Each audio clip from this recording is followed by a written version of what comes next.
खुलुमबाय स्टुडियो आं रबिन बसुमतारी दक्षिण बिजनी डिग्री फरायसालिमायाव लुफुंजानो गोनां डिजिटल क्लासरूमनि गाहाय खुन्थियाखौ दिनै गायसनबाय। नंगौ बाक्सा जिल्ला आनन्द बाजारनि बिल्डिंआव थानाय दक्षिण बिजनी डिग्री फरायसालिमायाव लुफुंजानो गोनां डिजिटल क्लासरूमनि गाहाय खुन्थियाखौ दिनै गायसनबाय।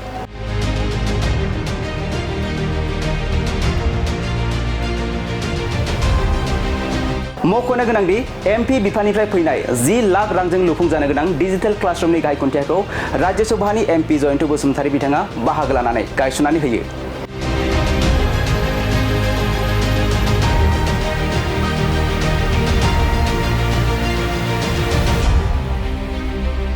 बे गाहाय खुन्थिया गायसननाय हाबाफारियाव एमपि जयन्त बसुमतारीजों लोगोसे गोबां दैदेनगिरिफोर आरो गोबां मेलेमजिबि बिथांमोना बाहागो लादों।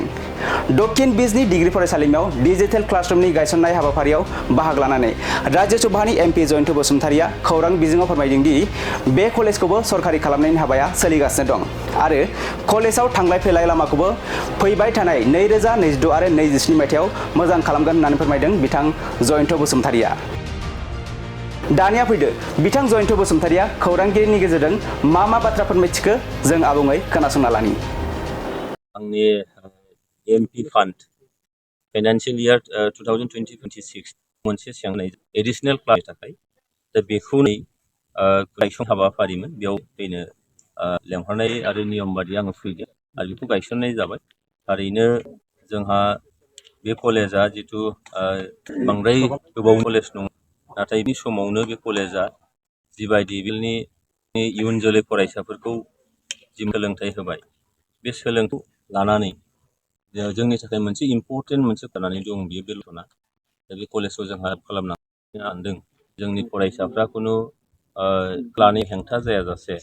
सोलोंथाइखौ लानानै जोंनि साफा गोग्गो नोगोरारि जानो बिनि थाखाय बे फोरोंगिरिफोर दङ क्वालिफाइड माखासे फोरोंगिरिफोर गोबां डिग्रि लानानै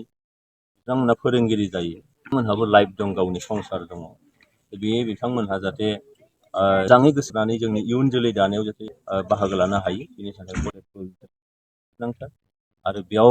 बेबायदि सुजुग सुबिदा फैयोबा निस्सय थांलाय फैलायनि जिथु लामा बे लामाखौ जोबोद गाज्रि थासारि नुबोबाय थानाय जादों। आंबो नोजोर खालामदों आङो खननै जाबाय बे कलेजाव फैनाया दा फैनायावबो नुबोदों माने बबेबा गेजेर गेजेर थांनाय बायदि नुदों फरेस्टआव थांनायफोर बादि बानायनांगौ दङ निस्सय आं मिजिं खालामदा लकेलनि दैदेनगिरिफोरबो दङ बे लामाया जोबोद माने एकदम खालामनांगौ आरो नै दा जिथु बिटिआर सरकारा मोनसे जोबथा बुब्लियाव फैबाय निस्सय गोदान सरकार जायोबा